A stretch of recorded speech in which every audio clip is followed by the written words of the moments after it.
당하면 그 다음. 그런데 자금이 여러분 아시다시피 이런 그 갤럽이라든지 이런 데는 오랜 시간 동안 사업을 했어요. 광고 회사들 상대로 해서 번 수익금을 가지고 그 다음에 유명해지니까 물론 거기에 리더가 어떤 사상과 어떤 정말 그 이념을 갖고 있느냐에 따라서 회사가 전체 분위기, 전체 방향이 달라지죠. 그러나 지금 여러분 다 아시다시피 대한민국은 여권, 지금 좌쪽, 그쪽에 다 이렇게 몰입이 돼 있고 편중돼 있습니다. 그렇기 때문에 우리는 염려하는 거고, 그래서 사실은 여론조사 기관을, 우파의 여론조사 기관을 만들게 됐는데, 그때 누구도 관심하지 않았고 누구도 그저 십시일반 조그만 이렇게 기독교 단체를 중심으로 해서 겨우 만들어 놨습니다. 그런데 정말 제가 어디 가서 이렇게 한번 말을 하고 의논을 하고 이렇게 할 분이 없었어요. 근데 제가 여러 사람의 반대를 물리치고 제가 전광훈 목사님을 뵈러 갔습니다. 근데 만나 주셨어요. 그리고 들어주셨고 관심을 가지셨습니다. 그리고 정말 큰 어떤 걸 맡기셔서 소생, 거의 부도 위기에서 소생하는데 큰 도움을 받았습니다. 박수 부탁드립니다.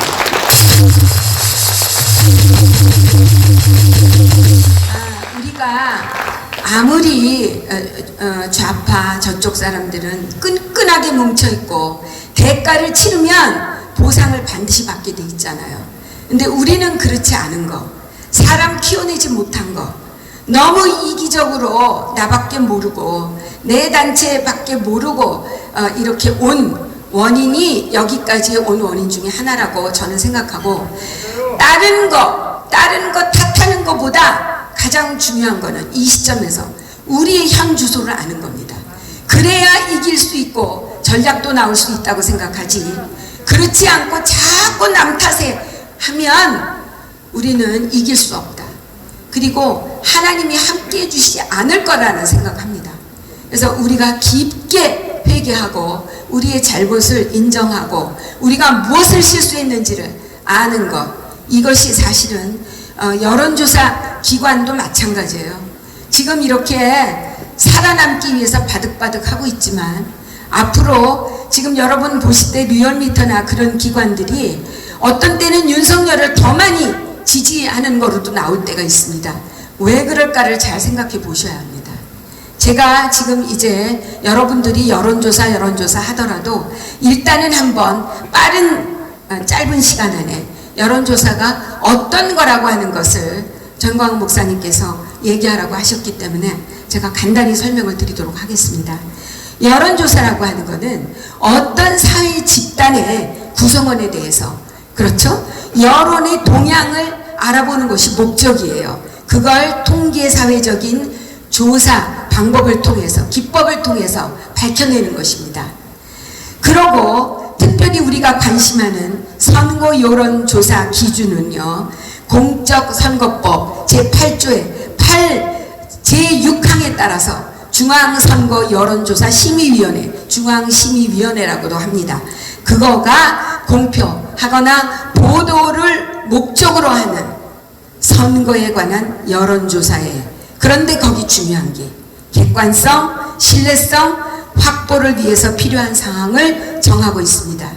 이렇게 벌써 공정성, 신뢰성 확보를 담보로 하고 있게 법으로 정해져 있음에도 우리가 염려하는 건 뭐예요? 왜 우파의 여론조사 기관이 필요하다고 말했습니까? 전부 99%, 98%가 어용이 됐기 때문이에요. 양심을, 그 기관의 목적과 그 존재의 모든 가치와 목적을 다 배신하고 이거를 반대로 나갔기 때문입니다. 이걸 여러분이 아셔야 되고요. 조사 의뢰자가 있습니다. 표본의 크기가 있습니다. 선거 여론조사 전체 응답수가 사전선거의 경우는 이게 해당 선거 여론조사에서 목표로 하는 표본의 크기 크기를 말하지만 표본의 크기라 하면 선거 여론조사 전체 응답자 수를 이야기하는 겁니다. 피조사자 선정 방법은 선거 여론조사에서 조사 대상자의 표본을 추출하는 방법이고, 표본 오차라 함은 표본 조사를 통해 추정한 결과와 또 모집단 전체를 조사하게 됐을 때 얻게 된 결과와의 차이를 말합니다. 그래서 선거 여론조사에 적용된 표본 추출과 측정 방법에 따라 95% 신뢰 수준에서의 최대 오차의 한계가 주어지게 됩니다. 피조사자 접촉 현황, 제가 말하는 거는 어떤 조사도 이걸 다 지켜야 된다는 거죠. 그 내에 있어야 되는 거고요. 피조사자 접촉 현황, 해당 선거 여론조사 실시 과정에서 조사 대상자와 접촉 현황을 4개의 범주로 구분합니다. 각 범주 별 접촉 현황을 정리하면 비적격 사례수, 결번이거나 그 다음에 사업체 번호, 팩스 번호, 그 다음에 대상 지역이 없다, 나타나지 않는다, 비적격자, 그 다음에 할당을 초과했다, 이런 게 비적격 사례수가 되겠습니다. 접촉 사례, 실패 사례, 통화 중, 부재 중, 접촉 안 됨, 이런 것이 나오면 다 걸러지게 되겠습니다. 접촉 후 거절 또는 중도 이탈이 됐을 때 그때 안 됩니다. 그리고 접촉의 응답 완료 사례수, 이걸로 이제 나오게 되는데, 누구든지 선거 여론조사를 실시할 때 조사 지역 전체 유권자, 성별, 연령대별, 지역별 구성 비율 등을 기준해서요, 가중치 배율을 가중치라고 합니다. 가중값 배율, 가중치를 밝혀야 합니다. 그래서 성별은 0.07에서 1.5%, 연령대별 0.7에서 1.5%, 지역별 0.7에서 1.5입니다. 편향된 응답을 유도하거나 질문 순서를 정하는 것으로도 많이 응답의 차이가 납니다. 그리고 이렇게 시도를 하게 되면 반드시 편중된, 저쪽에 유리한, 공정하지 않은 게 나올 수밖에 없습니다. 그래서 여론조사가 중요합니다. 아주 어떻게 질문지를, 단어를 집어넣냐, 배열 순서를 어떻게 집어넣냐, 해석을 어떻게 하느냐, 이 모든 것이 다 항목, 응답 항목을 구성해서는 안 됩니다. 정당 후보자에 대한 지지도, 적합도, 선호도, 아까 발표자들께서 다 말씀하셨죠. 등 질문 시에 지지정당, 후보자 없음을 선택하는 항목을 별도 항목으로 구성합니다. 정당 명칭, 후보자 성명 등 일정 간격에 따라 순환 방식으로 합니다. 자, 가나다 순으로 할 수도 있습니다. 경력 등 후보자에 관한 사항 등 특정 후보자, 이런 거를 유리불리하게 질문을 해서는 안 됩니다. 여론조사, 제가 근무하는 그 기관은 이런 것에서 우파를 위한, 우파에 유리한 거를 하기 위한 걸 만들어내기 위해 한 기관이 아니에요. 여론조사 기관이 아니에요. 그럼 좌파하고 다를 게 하나도 없죠. 이제까지 하고 다 편중되게 잘못 가는 거죠. 그게 아니라 정말 공정하게 실제 국민이 어떤 생각을 하고 있나, 국민의 가치가 어느 쪽으로 기울어져 있나, 무엇이 잘못되고 있나, 이거를 실제 상황을 정확한 데이터와 이거를 알아야 그 다음에 전략이 나오고 그 다음에 분석이 정확하게 나오기 때문입니다. 그래서 제가 근무하고 일했던 곳은 그런 것을 기준으로 했습니다. 그리고 조사 대상자의 수치심을 유발하거나 모욕하는 행위 안 됩니다. 조사 대상자의 성명 또 유추 내용을 공개해서도 안 됩니다. 대충 이런 정도로 해서 여러분에게 여론조사가 어떻게 이루어지는지, 그리고 이제 자세할 거는 보통 스크린 문항이 3개가 나오고 그 다음에 목적에 따라 질문이 주어지게 되고 그 다음에 전문가가 그것을 공정하게, 그러면서도 어떻게 하면 편중되지 않게 하는지를 잘 고려해서 질문지 작성을 합니다. 그렇게 쭉 가다가 7번째 질문에는 아무 거래도 할 수 있습니다. 그러나 양쪽이다, 이런 주장하는 사람 저런 주장하는 사람을 양극으로 볼 때 그 둘이 다 애매모호하게 생각할 수 있는 질문은 되도록이면 안 해야 합니다. 네, 그래서 7번째는 무엇이다. 아까 이봉규 박사님께서 말씀하실 때 뭐라고 하시는 것들이 있었냐면 이런 질문할 수 있다 하셨어요. 누가 부정선거 막을 적임자냐? 이런 질문도 넣을 수 있다 하셨어요. 근데 그것도 이제 논의해서 생각해서 이 질문이 과연 선관위에서 볼 때 이 연관성과 누가 보더라도 이렇게 아무 생각 없이 부정하다, 편중되다 생각 없이 할 수 있는 질문인가를 판단해서 넣어야 하는 거죠. 네, 그렇고 다시 한번 지금 이제 한번 단일화 여론조사 문제점에 대해서 제가 한번 생각나는 대로 말씀을 드려보도록 하겠습니다. 단일화의 필요성에 대해서는 우리는 대한민국을 벼랑 끝에 선 대한민국을 건지기 위해서 누구든지 다 동의하고 이거는 가장 우리에게 마지막 나는 절박한 이거는 과제다 이렇게 생각하고 있습니다. 이게 안 되면 아까 말씀하셨듯이 그냥 죽는 길로 가는 거고 종의 멍에를 지게 되는 것이죠. 여권에서 여론조사를 통해서 안철수라는 분의 지지도, 후보의 지지도는 올라가고 있습니다. 안철수의 상당한 그러기 때문에 어떤 분들은 그분에게 희망을 주기도 하고 또 완주를 바람을 막 주입하기도 합니다. 안철수 위주의 단일화 서울 싹쓸이, 야 이게 무엇일까요?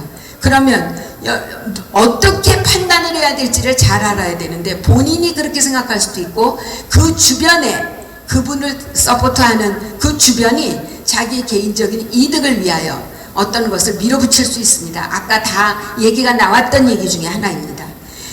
그렇게 되면 오히려 이런 게 있죠. 안일화가 단일화보다 우선이다. 이런 말이 돈다고 해요. 그런 말도 있다고 해요. 그거 안 되는 거죠. 그렇게 과실과 과욕을 하면 단일화는 시기를 상실하게 되면서 그 다음에는 돌이킬 수 없는 대한민국 누구 개인 당이 아니에요. 아까 얘기했죠. 다 망한다. 다 망하는 길로 갈 수 있습니다. 그래서 굉장히 주의해야 되고 그 다음에 비례 3석 국민의 당밖에 안 가진 그 안 후보께서 105석을 가진 윤 후보에게 이렇게 맞서서 막 이렇게 대항하고 하는 것이 이게 합당할까? 당난 거절이 아니겠는가? 저는 그렇게 생각합니다. 그리고 왜 단일화로 가기 위해서는 분명히 양보하고 후퇴해야 할 부분이 있는 거예요. 그것이 사는 길인데 여론조사에서 그러면 그거를 위해서 어떻게 질문을 던지고 어떻게 국민들이 그런 거를 조금이라도 자기를 돌아보게 하는 질문을 하느냐 하는 게 굉장히 중요한 거겠죠. 편중으로 하는 게 아니고요. 네. 그 다음에 설 전후에서 타 여론조사 기관들이 이렇게 만약에 이재명 4, 윤석열 후보 3, 만약 안 후보 2, 그 이외에 뭐 신상정이나 허경영 이런 사람들을 1로 이렇게 나타날 경우에는 굉장히 위험하겠죠. 왜? 이로써 표심을 오도해서 윤 지지하는 사람들을 다 이탈시키고 안을 완주하게 부추기고 그 다음에 윤 안 야권 분열을 이간책으로 이렇게 해서 완전히 다 오합지졸을 만드는 그런 것의 명수는 저분들이에요. 이제까지의 여러 경우가 그런 거를 했고 자기들은 똘똘 뭉쳐서 통진당 사례도 다 여러분 아시잖아요. 똘똘 뭉쳐서 하나로 이루어내고 아무것도 없는 통진당이 13석을 가져오는 결과도 가져왔고 그랬었습니다. 하지만 우리는 배울 거는 배워야 그들의 전략에서 배울 건 배워야 됩니다. 그래서 이걸 가장 경계해야 된다. 저는 그렇게 생각하고 여러분에게 기도를 부탁을 드립니다. 선관위 선거 여론조사 심의위원회가 참 엄정하고 중립을 지켜주기를 가장 바라지만 이게 마음대로 할 수는 없는데 제가 요번에 선관위가 2,900명이 조회주를 비토하고 이렇게 했다고 해서 저는 안심만 하고 있지는 않습니다. 그것에 어떤 그 계략이 숨어 있는지도 한 번쯤은 우리는 대비하고 생각해야 된다고 생각합니다. 이제까지 해온 그 과정이 있고 이제까지 해온 결과가 있기 때문입니다. 그래서 저는 2007년 12월 19일, 17대 아까도 말씀하셨는데 당시에 이명박 대통령 후보, BBK 등 완전히 사퇴권을 대안으로 이해창 후보가 등장하고 했었죠. 그렇게 됐지만 진짜 이럴 때 우리가 설문지 작성에서도 이런 모든 위험한 부분을 완화시키는 작업을 할 수 있어야 돼서 망상과 가역, 그래서 시기를 놓치고 그러면 효과 자체가 완전히 상실되고 그러면서 이거 디바이드된 뭡니까? 완전히 디바이드된 룰 이런 걸로 가게 되면 망하는 거거든요. 말려드는 거거든요. 그래서 우리가 여론조사를 할 때 또 그 다음에 무슨 전략을 세울 때 항상 이거를 생각해야 된다. 과거의 경험을 우리는 그냥 지나치는 망각으로 가면 안 된다. 거기에서 전략을 찾아내야 되고 우리의 것을 보충해야 되고 우리의 약점이 뭔지를 반드시 알아야 된다. 이런 생각을 했습니다. 그래서 사실 뭐 제가 정치하는 사람도 아니고 또 이렇게 여러분에게 부탁드리는 거는 여러분이 여기는 다 기독교인이 많으실 거예요. 정말 하나님의 전략이 풀어지지 않으면 지금 이 상태에서 우리 힘으로 할 수가 없어요. 왜? 여러분은 대단한 커리어, 학력, 또 모든 경험을 다 갖고 계시죠. 그렇지만 그것이 이 나라를 이 지금 현재 주소까지 끌고 오게 한 것에 무슨 역할을 했는지를 생각해 보면 우리 힘으로 못한다. 전광호 목사님께서 저렇게 매달리고 기도하시고 하시는 이유를 여러분은 아실 거라고 생각합니다. 그래서 저는 한 여론조사에서 이렇게 근무하고 여러분과 함께 이 자리에 이렇게 참 부족한 사람이 전광호 목사님이 부탁하셔서 제가 섰지만은 주목해 주시고 기도해 주시고 뭉칠 수 있을 때 어떻게 이제 위원회가 생길 거 아니에요. 이거 단일화. 그때 그들이 욕심으로 자기의 강점을 막 끌고 나갈 때 누구 한 사람이라도 그 안에서 정신을 차리고 똑바른 말을 할 수 있는 사람이 나오도록 기도해 주십시오. 그래서 단일화로 몰고 가도록 꼭 기도 부탁드리겠습니다. 우리 정성리 선생님 다시 한번 큰 박수를 부탁드립니다. 시간이 많으면 뭐 자세히 좀 들어볼 텐데 핵심이 이겁니다. 단일화도 여론 조작이 가능하다. 단일화 안 시키는 것도 여론 조작이 가능하다. 지금까지는 기레기 언론들이 주도했지만 이런 위급한 상황에서는 여론조사 기관들이 조작을 통해서 단일화를 안 시킬 것이다. 그럴 때 우리는 모자 벗고 그대로 쳐들어가는 수밖에 없습니다. 실력 행사를 통해서 단일화를 안 하면 너희들은 죽어! 이거 보여줘야 되지 않겠습니까? 자, 우리 안 목사님 잠깐만 기다리십시오. 우리 조우석 위원님이 지금 현재 이 자리에는 참석을 안 하고 있습니다만은 외부 오늘 재판 때문에 재판을 지금 받고 있습니다. 그럼에도 불구하고 영상을 보내왔습니다. 자유법 후보로 누가 적합한지 영상을 통해서 확인을 해보겠습니다. 네, 안녕하십니까. 저 평론가 조우석입니다. 여러분을 이렇게 만나게 돼서 반갑기 짝이 없습니다. 제가 강연을 시작하기 전에 미리 양해를 하나 구해야겠습니다. 저는 지금 이 시간, 바로 이 시간 공직선거법 위반 혐의로 서울 서부지원재판정에 서 있습니다. 참 공교롭습니다. 대한민국에서 애국활동하는 게 무슨 죄이라서 이렇게 여기저기 끌려다니는 일이 왕왕 있습니다. 그래서 그런 이유로 제가 화상연설을 하면 어떻겠냐고 하는 주최 측에 양해를 구했습니다. 그런데 좀 걱정이 됐습니다. 만에 하나 좀 시건방져 보이면 어쩌나 싶었는데 문제 없다는 판단 때문에 제가 여러분들에게 이 자리에 섰습니다. 좋습니다. 사실 오늘 이 공청회는 일주일 전에 열렸던 연석회에 이어서 오늘이 두 번째입니다. 두 번째. 확실히 분위기가 달라졌을 거라고 멀리 떨어져서 마음속에만으로도 판단을 하고 있습니다. 그때가 일주일 전 이때가 마음만 뜨거웠던 때 비해 이번은 조금 달라졌습니다. 이제는 구체적인 방법과 전략 전술이 이 자리에서 쏟아져 나올 것이라고 저는 믿습니다. 그래서 그걸 위한 방법 중에 하나로 후보 단일화를 위한 여론조사를 우리가 실시하자는 제안을 제가 이 자리에서 드리겠습니다. 저는 이 바로 후보 단일화를 위한 여론조사를 실시하는 것이 바로 광화문 운동 세력의 마음을 하나로 모으고 동시에 윤석열, 안철수 둘에게 압박을 가하는 묘수가 될 것이라고 믿습니다. 보다 구체적으로 더 있습니다. 저는 지금 이런 문항을 딱 여론조사 문항에 집어넣자는 제안을 드리겠습니다. 이런 겁니다. 자유우파를 대표할 대통령 후보로 누가 더 적합할까? 반복합니다. 자유우파를 대표할 대통령 후보로 누가 더 적합한가? 윤석열일까? 안철수일까? 이렇게 물어보면 됩니다. 느낌이 어떻습니까? 보통 우리가 여론조사를 할 때는 이렇게 묻습니다. 차기 대통령 후보로 누가 더 적합하고 경쟁력이 있다고 보십니까? 그 질문은 너무 막연하고 우리한테 양에 차지 않습니다. 너무 추상적입니다. 우리가 그거를 반복할 필요는 없습니다. 왜? 우리 마음이 놓이지 않기 때문에 그렇습니다. 그래서 우리는 한 걸음 더 나아가서 자유우파를 대표할 대통령 후보로 누가 더 적합합니까? 라고 똑부러지게 되물어봐야 됩니다. 시민 한 사람 한 사람에게 붙잡고 이걸 물어봐야 됩니다.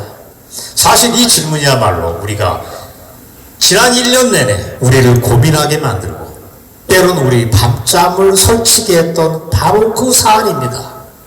그건 문재인과 조국 일당을 끌어내리기 위해서 2, 3년 전 광화문에 모여들었던 애국 시민들의 최우선 관심사이기도 했습니다. 당시 뜨거운 태양 아래 파라솔 밑에서 서명을 했던 국민들의 숫자가 얼마인 줄 아십니까? 무려 2천만 명에 가깝습니다. 정확하게 1,800만 명이었습니다. 영상 몇 장을 보시겠지만 그야말로 뜨거웠습니다. 그때 그 자리에 모였던 사람들 그리고 이 워커웨이 호텔 비슷한 홀에 모였던 우리들의 마음이 하나입니다. 자유우파를 대표할 대통령 후보로 누가 더 적합할까? 그래서 저는 이 질문을 후보 단일화 여론조사를 할 때 반드시 집어넣자는 제안을 오늘 이 자리에서 드리겠습니다. 사실 여론조사가 별겁니까? 국민의 마음을 정확하게 찝어내고 그걸 국민의 명령으로 선포하면 되는 겁니다. 그러기 위한 도구가 여론조사입니다. 그래서 문재인 정권 청산에 가장 적합한 후보는 누구냐? 는 등등등등의 다른 문항과 함께 통계를 구해서 윤석열이 많으냐 안철수가 많으냐를 판가름하는 잣대로 삼으면 됩니다. 자, 여러분, 자유우파를 대표할 대통령 후보로 누가 더 적합한가는 그러나 생각만큼 그렇게 간단하지는 않습니다. 질문을 받는 사람은 순간적으로 많은 생각이 파노라마처럼 샥 스쳐가게 되어 있습니다. 예를 들면 이런 겁니다. 안철수? 그 사람은 아직도 좀 덜 떨어진 어린 왕자의 모습을 하고 있어. 괜찮을까? 요즘 세상에 간첩이 어딨어라고 묻는 어리석은 대목이 분명히 있어. 그러나 그래도 좌빨양아치 이재명에게 정권을 넘길 수 없다면 안철수도 괜찮아. 자유우파의 마음을 상당 부분 대변할까라고 믿는 사람이 굉장히 많을 거라고 저는 봅니다. 동시에 윤석열 그 사람은 박근혜 대통령을 국정농단으로 집어넣었던 원죄가 있는 사람이야. 그럼에도 불구하고 주사파 좌파는 아닌 게 분명하다. 혹시 역설적으로 자유우파를 대표해서 이 나라 대한민국을 바로잡아줄 수 있는 대통령 임무를 제대로 할 수 있을 수도 있다. 이런 판단을 하실 수도 있습니다. 이런 생각을 거쳐서 둘 중에 누가 자유우파 후보로 좋을까라고 응답을 하게 될 거라고 믿습니다. 사실 이걸 기대하고서 우리는 여론조사를 위한 이 문항을 반드시 집어넣자는 제안을 이 자리에서 하는 것입니다. 사실 이런 말을 하는 저는 사실 가슴이 한켠에 좀 아픕니다. 여러분도 아마 그런 마음이 있으실 겁니다. 무슨 뜻이냐? 윤석열, 안철수 말만 하고 우리가 별도로 자유우파를 대표할 이분이 우리에게는 있습니다. 이분이야말로 자유우파 우리가 준비해온 지도자입니다라고 당당히 외칠 후보가 이 자리에 있었으면 저는 정말 덩실덩실 춤이라도 추고 싶습니다. 하지만 우리 현실은 그렇지 못합니다. 물론 우리에게는 사람이 많이 있습니다. 국민혁명당 후보인 고영일 후보가 계십니다. 훌륭합니다. 뒤에서 사회 보느라고 고생하시는 손상대 교수, 뭐가 문제입니까? 고성국 TV의 고성국 박사, 모자란 게 없습니다. 단지 대중성이 없을 뿐입니다. 그래서 오늘 저는 매치님의 그 약속까지 하고 싶습니다. 5년 뒤에 이 자리에서 우리는 우리의 힘으로 이 단추위 활동을 디딤돌로 해서 자유우파를 대표하는 대통령 후보를 지도자를 이렇게 키웠습니다. 이분입니다. 라고 국민 앞에 내놓을 것을 오늘 다짐하는 것도 저는 의미가 있을 것이라고 봅니다. 그 전에 우리는 이런 상황에 몰려 있어서 후보 단일화를 할 수밖에 없고 정권 교체를 위한 최선의 카드로 후보 단일화를 요구할 수밖에 없고 여론조사를 통해서 국민을 압박하고 후보들에게 동기를 부여하자는 생각에서 이런 강연을 제안하는 것입니다. 자, 제 영상 메시지를 마무리하겠습니다. 윤석열, 안철수 둘 다 우리 마음에 꽉 차는 건 아닙니다. 정말 마음에 안 들면 우리는 그 사람들 낙선운동이라도 하겠습니다. 하지만 모자라는 게 있다면 우리가 채워주면 되고, 그래서 자유우파 세력을 대변해서 대한민국을 위한 대청소를 함께할 후보가 누구일까를 고민을 해야 됩니다. 그걸 하기 위해서 여론조사 문항에 바로 지금 말씀드린 자유우파를 대변할 후보가 누구냐를 우리는 묻자. 반드시 묻자. 그래서 그걸 근거로 두 후보 앞에 들이밀어서 후보 단일화를 끝내 성공시키는 결정적인 계기로 삼자, 이런 제안을 드렸습니다. 지금까지 평론가 조우석의 얘기는 이걸로 마무리됩니다. 혹시 제 제안에서 모자란 것이 있을 겁니다. 그런 거는 바로 이 비스타홀의 뜨거운 현장 토론으로 완성시켜 주십사라고 하는 바람과 함께 저는 물러가겠습니다. 여러분 경청해 주셔서 고맙습니다. 영상이지만 다시 한번 박수를 보내시기 바랍니다. 어이구, 연설 중에 갑자기 제 이름이 나와서 깜짝 놀랐습니다. 제가 만약에 대선 후보가 됐으면 뭐 다른 사람보다는 윤석열이보다는 한 10% 정도 더 받았을 거라고 봐요. 전국을 돌아다니면 윤석열 아는 사람보다 저 아는 사람이 더 많아요. 근데 우리는 안타까운 게 하나 있습니다. 제가 이 자랑을 잘 못하는데, 야, 이런 분이 대한민국의 대통령이 됐으면 얼마나 좋겠냐 생각했던 사람이 있습니다. 오늘 발표를 하겠습니다. 첫째는 강단이 있고, 둘째는 애국심이 강하고, 셋째는 추진력과 지도력이 탁월하고, 넷째는 하나님 가장 가까이 가 계신 분입니다. 누굽니까? 이쪽은 다 모르네. 이쪽은 다 아는데. 사실 정한 목사님이 이런 어려운 시기에 나왔으면 아마 압도적 당선 가능하다 봅니다. 그러나 선지자로서 자신이 했던 얘기 때문에 나는 정치를 하지 않는 목회자의 길로 평생을 가겠다는 그 약속을 지키는 게, 그것이 바로 우리가 이 시대에 필요한 지도자가 아니겠습니까? 다시 한번 큰 박수를 보내시기 바랍니다. 제가 보기에는 이재명이는 정강호 목사님이 되어서 한 3년 동안 수련을 좀 하고 가요. 대통령 되기 전에 인간부터 돼야 돼. 인간부터. 자, 오늘 많은 이제 우리 위원들이 주제 발표를 했습니다.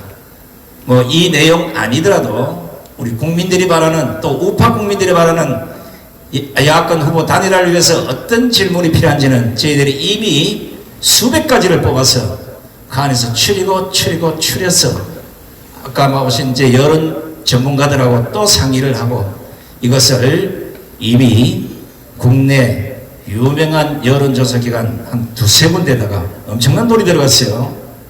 맡겨서 이건 이제 우리가 관여할 수가 없어요. 공직선거법상 거기에 맞춰서 해야 되기 때문에 아마 오늘 여기 나온 대충 이런 이제 질문사항이나 여러분들 생각하는 이런 질문사항이 아마 다 들어가 있을 거라고 봅니다. 바로 이 결과가 오늘 수요일이죠. 내일 모레 나옵니다. 금요일에 누가 더 야권 후보로 적합한가? 이 결과가 나오면 이거 목사님이 공포해도 됩니까? 전격 공포를 해드리겠습니다. 오늘이 아니에요. 금요일날. 이게 왜 그러냐면 지금 좌파들 성향의 이런 여론조사 기관들이 지금 작당을 하는 것 같아서 진짜 조금도 속이지 않고 하나님 부끄럽지 않는 그런 여론조사 결과를 아마 가지고 올 겁니다. 분명히 여러분들에게 밝힐 것이고 2월 5일날 후보 단일화를 위한 여기에서 바로 요 자리에서 국민회의를 개최한다는 사실도 알려드립니다. 야, 결과가 어떻게 나올지 참 궁금한데 제 판단은 아마 고영일 후보나 제 이름도 아마 나올 것 같은 생각이 듭니다. 자, 이제 주제 발표는 이제 여기서 끝내고요. 이제 식사가 나올 텐데 또 식사 여러분 아시다시피 10만이 넘는 이 식사 비용을 지금 서너 번째 지금 투자를 하고 계시는데 아마 여러분들 아마 시베리아 항일 운동의 대구이신 페치카체라는 분이 있습니다. 이 최재형 독립투사인데 이분이 대한민국의 독립운동을 위해서 자신이 벌은 전 재산을 독립운동에 쏟아붓고 심지어는 뭐 굶어 죽었다는 소리도 있어요. 왜 했겠습니까? 그런 희생이 있었기 때문에 우리가 오늘 이렇게 부유한 생활을 누리고 사는데 지금 나라가 개판이 다 돼서 공산화가 더 먼저 올 것 같은 이 위험 시점에 어느 누구 하나 어느 재벌 하나 나라 구하는데 돈 내놓고 몸 던지는 사람을 보지 못했습니다. 그러나 정가훈 목사님 알다시피 양복 2벌 가지고 사시사철 입으시고 교회는 비가 질질 새는데 수리도 안 하시고 신발은 저하고 똑같은 날 샀는데 아직도 신고 계십니다. 검소하고 아끼고 그 아낀 걸 나라 구하는 일에 투자하시는 정가훈 목사님께 뜨거운 박수를 보내주시기 바랍니다. 자, 이제 뭐 식사 나오기 전에 이제 식사 주세요. 예.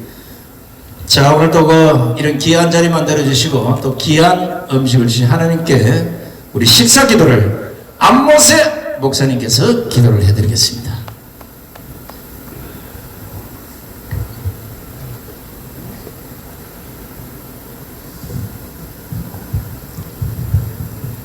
사람이 살면서 역사관이 없으면 그 국민은 망한 민족이다. 역사를 잊은 민족은 망한 민족입니다. 우리나라 역사를 바로 세우느라고 우리 전 목사님 많이 애쓰십니다. 두 번째로는 가치관을 잃으면 그것은 소경과 같은 사람이다. 옳고 그름을 모르고 선과 악을 모르니 그것은 소경과 같은 사람이다. 우리 전 목사님 이 백성들의 가치관을 세워주기 위해서 많이 애쓰십니다. 세 번째로는 윤리관이 없으면 그건 죽은 시체라 그랬어요. 행동하지 못하는 죽은 시체. 감옥을 3번이나 갔다 왔으면 됐지 뭐. 엊그젠 이발을 하셨다고 그랬어요. 이발을 어디서 얼마 주고 했냐고 그랬더니 7,000원짜리 동네 이발관에서 이발을 하셨다. 예. 역사관, 가치관, 윤리관, 관이 없는 사람은 이미 그건 죽은 사람이에요. 오늘 우리는 여기 모여서 큰 이야기를 듣고 싶어 합니다. 근데 큰 이야기 중에 가장 큰 얘기는 임금님이 하는 말씀입니다. 임금님, 누가 임금님입니까? 민주주의는 주권재민, 국민이 임금님입니다. 국민들의 소리를 굴절시키지 않고 똑바로 듣고자 하는 것이 오늘 이 모임의 목적입니다. 여기 헌법학자도 계시지만 우리나라는 일찍부터 하나님의 음성에 귀를 기울여서 이 나라 법을 만들었어요. 360 남은 일이 하늘 뜻 하늘 뜻 하늘 뜻 그대로였다. 그럴 때 박수 치는 거예요.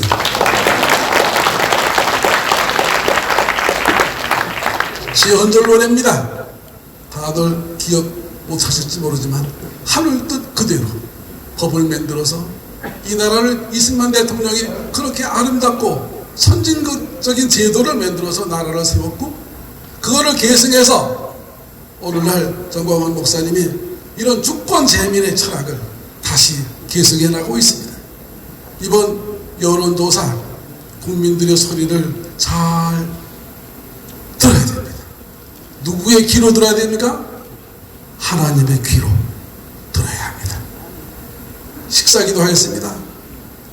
오 하나님, 오늘까지 우리가 살아서 또 밥을 먹습니다.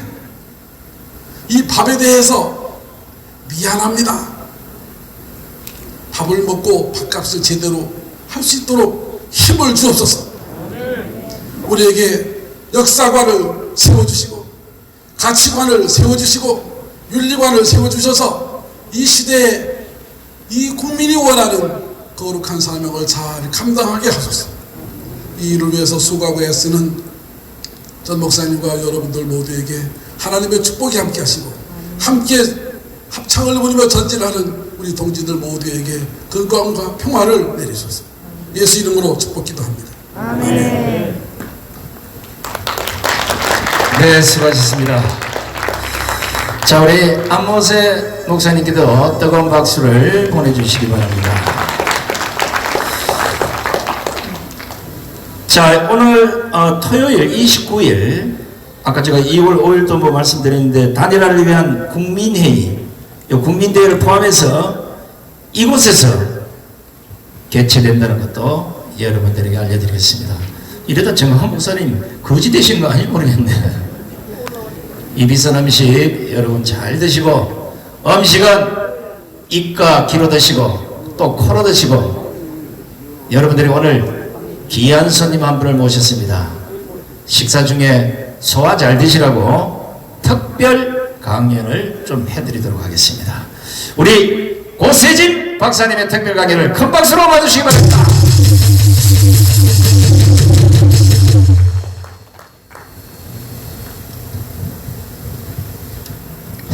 여러분 안녕하십니까?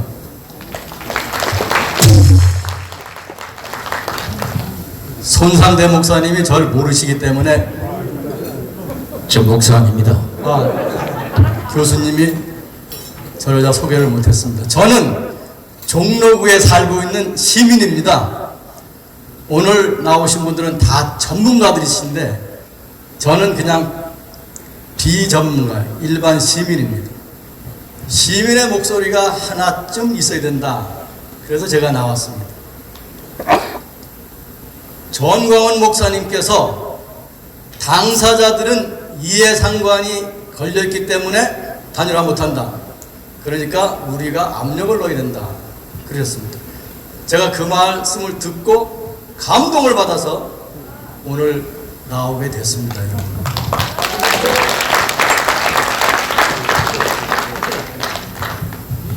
여러분들께서 이 단일화의 걸림돌이 누구냐라고 하는 걸 생각해 보셔야 됩니다. 제가 볼 때는 윤 후보도 괜찮고 안철수 후보도 괜찮습니다. 이분들이 단일화를 안 하려고 하는 게 아닙니다. 안철수 씨는 원래 사람이 착해요. 착한 사람은 마음이 약해가지고 문재인이한테 휘둘리고 박원순이한테 휘둘렸습니다.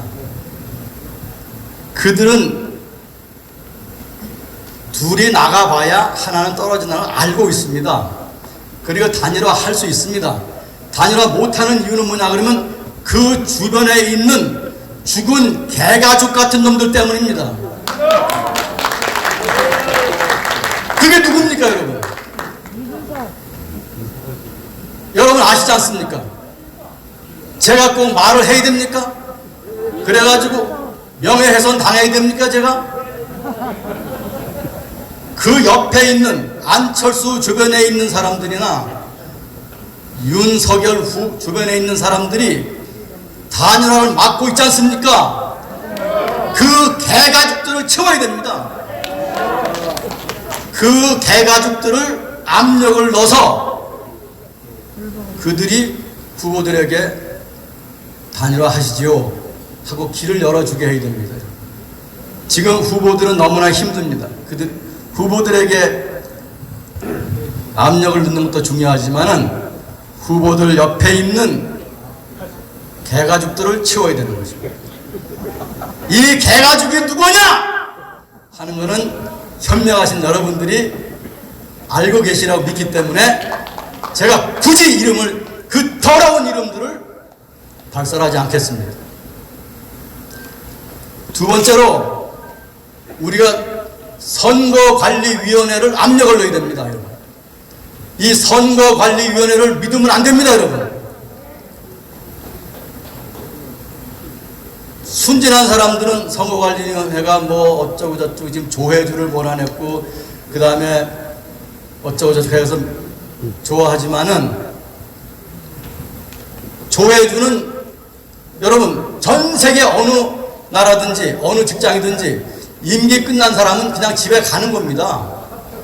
임기 끝난 놈은 왜 사표를 냅니까? 여러분 공직 살아본 분들 회사 생활 해본 분들 임기 끝나고 사표 낸 사람 손 들어보십시오. 이거는 청와대에 앉아 계신 분하고 짜고 하는 짓이지 않습니까, 여러분? 그러니까 그 안에 어떤 인간들인지 모릅니다. 그리고 2,900명이 되는 전국의 선거관리위원회 위원들이 한 마음으로 여당 편파 문제가 생길 사람을 조혜주 후임으로 임명하지 말아달라 그랬다는 것에 대해서 여러분 좋아할 필요가 없습니다. 여러분. 어떻게 하루 이틀 사이에 전국에 있는 2,900명이 한 마음이 돼가지고 그 얘기를 합니까, 여러분? 이건 누군가가 조정하고 있는 사람이 있는 겁니다. 누가 조정을 하고 있는 겁니다, 여러분. 그럼 왜 조정하겠습니까? 부정선거를 해서 우리 우파 후보를 무너뜨릴 때에 우리는 공정하게 했다라고 하는 말을 하기 위한 연막을 치는 겁니다, 여러분. 이해가 됩니까, 여러분? 지금 아무도 믿으면 안 됩니다, 여러분. 방심하면 안 됩니다. 이것이 종로구에 사는 시민의 소리입니다, 여러분. 믿으면 안 됩니다, 아무도. 우리가 아무도 믿으면 안 되는 것입니다. 지금 세 번째로 어디에선가 두루풍이 돌아가고 있을 수 있습니다. 지금 우리가 어디에선가 두루풍이 돌아가고 있다는 걸 우리가 조사해서 그런 거 없다 알 수 있습니까? 없습니다. 어느 구석에선가는 지금 여론 조작하고 있는 팀이 돌아가고 있습니다, 여러분. 있을 수가 있습니다, 여러분. 그렇기 때문에 단일화를 해야 됩니다. 단일화를 하는데 15% 이상의 차이로 단일화를 해야만 부정선거를 저질러도 그놈들이 우리 후보를 주저앉힐 수가 없는 겁니다. 그래서 이런 어디선가 여론 조작하고 있는 거 우리들이 살고 있는 곳에서 불꽃 같은 눈을 보고 찾아야만 됩니다, 여러분. 우리 시민들이. 마지막으로 북괴, 그 다음에 연변족, 중공, 그 다음에 탈북자, 어디에선가는 지금 무슨 조작이 일어나고 있습니다, 여러분. 우리가 낭만적인 생각으로 가면 안 됩니다. 우리 주변을 살피고 전문가들이 할 수 없는 일을 시민들이 해줘야만 되는 것입니다. 원래 흉악범을 못 잡으면 시민들한테 얘기하면 시민들이 제보를 해줍니다. 우리 대한민국의 시민들이요, 이번 선거를 이길 수 있도록 우리가 불꽃 같은 눈으로 감시를 하십시오. 감사합니다. 단일화는 한다면은 고영일 후보로 해야 되지 않겠습니까?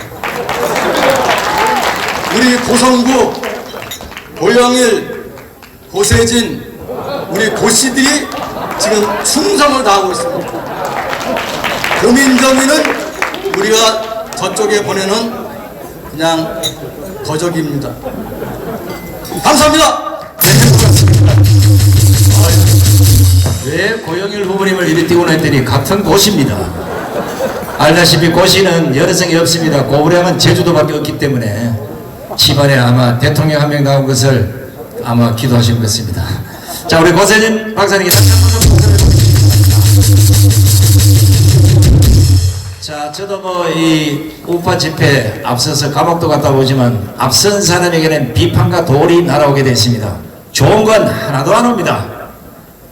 그래도 앞장서서 교회 수리 안 하고 전신만신 나라고 하는데 다 거기다 투자하시고 계시는데 힘드시더라도 집에 쌀 한 대박이라도 팔아서 우리 사랑제일교회 정원 목사님 좀 도와주시고, 혹시 교회 다니고 안 다니고를 떠나서 정강원 목사님에게 안 좋은 딱지들이 많이 붙어 있는데, 뭐 욕잘하는 목사님, 뭐 반승봉 이런 뭐 많은데, 요즘 아마 가서 성경 설교를 한 번만 딱 들어보면 이놈들이 볼 걸 안 보고 순 엉터리만 보고 이런 난리법석을 떼는구나, 이걸 알게 될 것입니다. 앞선 사람의 그 고통은 앞선 사람만 알 수 있다지만 모두가 힘을 모아서 정강 목사님과 똑같은 심정으로 반드시 대한민국을 구합시다. 우리가 야, 이거 참 꼭 밥이 나오니까 엄마가 나와요. 뭐 다른 분은 다 뭐 밥 식사 전에 해도 되겠지만 엄마는 부엌에서 밥을 하다가도 문재인 욕을 해야 되고 이재명 욕을 해야 되는 엄마의 운명입니다, 이것이. 자, 그런데 이 엄마는 밥을 안 하고 매일 아스팔트만 돌아다니고, 이제 조만간 단일화 안 되면 아마 윤석열이든 안철수든 한 번은 이분한테 머리채를 끄집혀서 아스팔트에 절집 끌려 나오는 일이 생길 겁니다. 엄마 부대에서 이를 이름으로 전격 진급한 엄마 사단의 주옥순 대표를 여러분 식사하시면서 제 얘기를 들어주시기 바랍니다. 저 뭐 앞에 우리 위원님들이나 또 여러 교수님들 또 시민 대표, 언론 대표 다 말씀을 드렸기 때문에 한 가지 빠진 얘기만 저는 하겠습니다.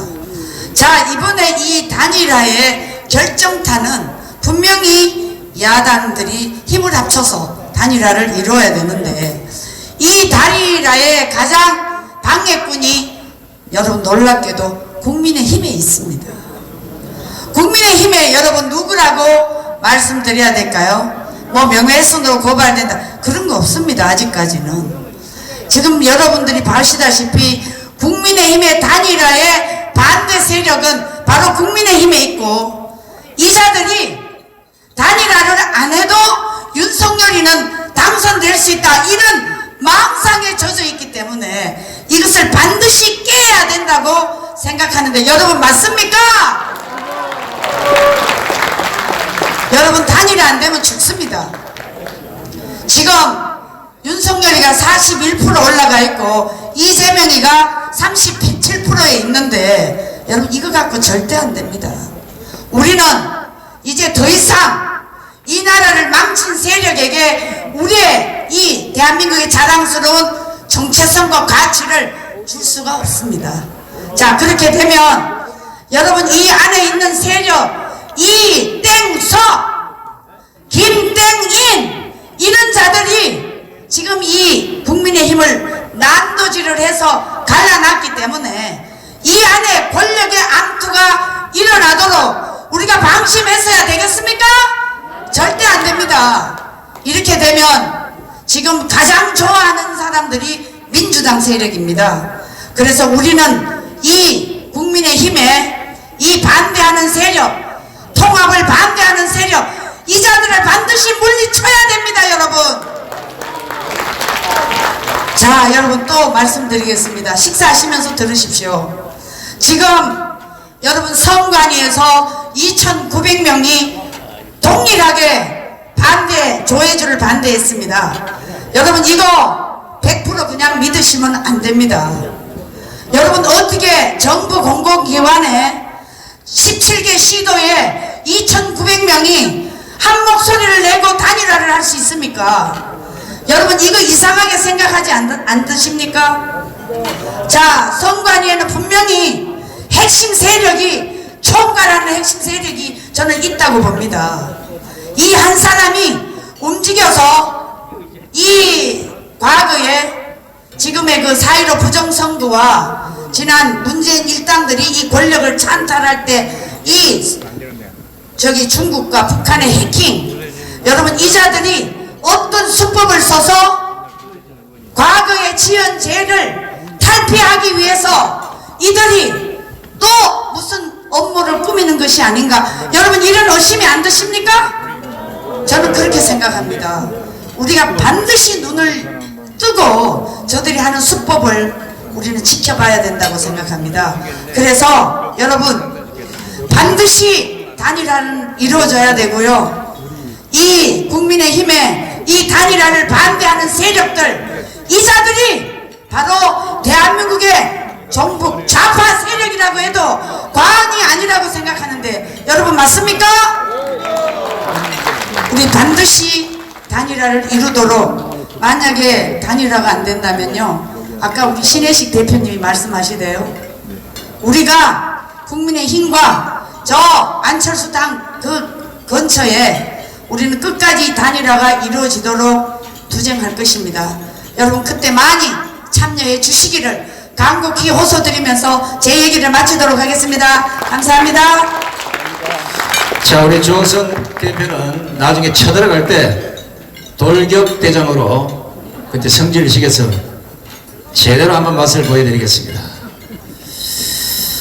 우리가 지금 야권 후보 단일화를 몇 주 동안 지금 여러분 이렇게 모여서 단순히 말만 하는 게 아닙니다. 만약에 윤석열이든 안철수든 고영일이든 누구든 간에 지금 국민들의 염원인 후보 단일화를 통해서 정권 교체를 바라는 이 국민의 명령에 따르지 않는, 즉 야권 후보 단일화를 반대하는 자에 대해서는 반드시 실력 행사를 할 겁니다. 정권 교체를 위한 야권 후보 단일화를 거부한다면 우리는 강화문 광장에서 며칠간 투쟁의 목소리를 높이겠습니다. 정강 목사님, 7, 8, 9일 어떻습니까? 자, 우리 정강 목사님께서 만약에 정권 교체를 위한 후보 단일화를 거부한다면 우리는 강화문 광장이나 아니면 여의도에 모여서 7, 8, 9일 연 3일간 단일화를 위한, 단일화 촉구를 위한 집회를 하겠다는 겁니다.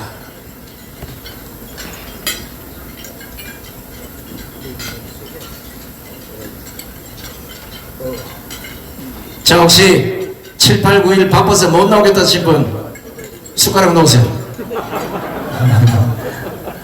다 참석해 주시고, 지금은요 단순히 누가 되고 누가 안 되고 이게 아니에요. 나라를 구하는 국의 일념으로 지금 하고 있는 겁니다. 자, 지금 뭐 여론조사 기관 언론도 그렇고 이 계속 지금 안철수를 띄워 올리는 거, 아마 이제 15%까지 데드라인이 한 17% 정도 되는데 아마 이렇게 띄워 올려서 뭔가는 노릴 겁니다.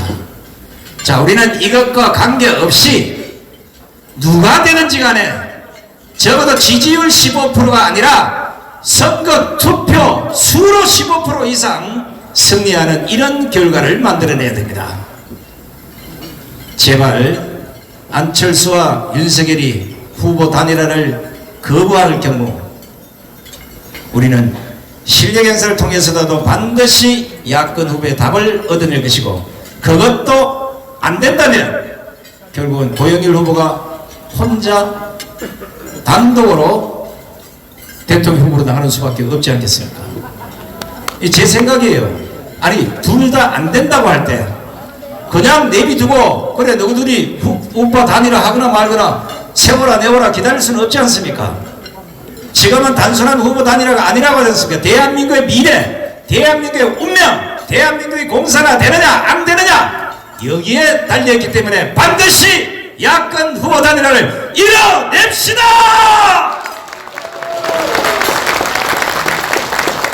자, 여러분 광고를 하나 하겠습니다. 많은 분들이 아니 국민혁명당은 당이 만들어졌는데 이번에 왜 총선에는 사람들이 안 나오나 이러는데 잘못 알고 계십니다. 이미 우리는 소리 소문 없이 후보들을 정해서 각자가 맡은 영역에서 열심히 지금 운동을 하고 있습니다. 첫 종로 선거구에 출사표를 던지신 우리 구본철 후보를 소개합니다. 손 드세요. 잘생겼다. 저쪽으로 모으세요. 저쪽으로. 자, 여러분 종로를 지나다니다가 잊지 마시고 또 종로에 친척이나 친구가 있으면 꼭 구본철을 다시 보라고 여러분들 많은 응원을 부탁드립니다. 앉으세요. 다음은 저 강남에 서초에 출사표를 던진 우리 구주화 변호사를 소개합니다. 이게 뭐 총선만 아니고 대선도 그렇고 적어도 그에게 나오는 후보자들은 이런 분들처럼 깨끗해야 됩니다. 어디 하나 흠잡을 데 없는 분들이에요. 본인은 물론이고 가족도 그렇고. 저는 안 됩니다. 정가 2범입니다. 앞으로 2범 더 채워서 정가 4범쯤 되면 한번 도전을 해보겠습니다. 자, 어떤 분이 저보고 왜 난데없는 그 파란 옷을 입고 왔냐고 했는데 이 민주당 옷이 아니에요. 제가 저번 주일에 우리 유명한 박사님들이 사랑제일교회에서 중창단을 마련해서 노래를 부른 거 보고 노래를 잘하는 게 중요한 게 아니라 제 파란 옷을 한 입어왔으면 소원이 없겠다 이래서 어제 부랴부랴 사랑제일교회에서 정하원 목사님 허락하여 한 분을 제가 얻어왔습니다. 괜찮습니까? 화면과 봤죠? 자, 이제 식사 맛있게 하시고 혹시 돌아가더라도 감사한 마음을 우리 정가원 목사님이나 오늘 이 행사를 주관하신 분들에게 악수라도 한번 청해드리고 돌아가시면 되드리고 받겠습니다. 맛있게 드십시오.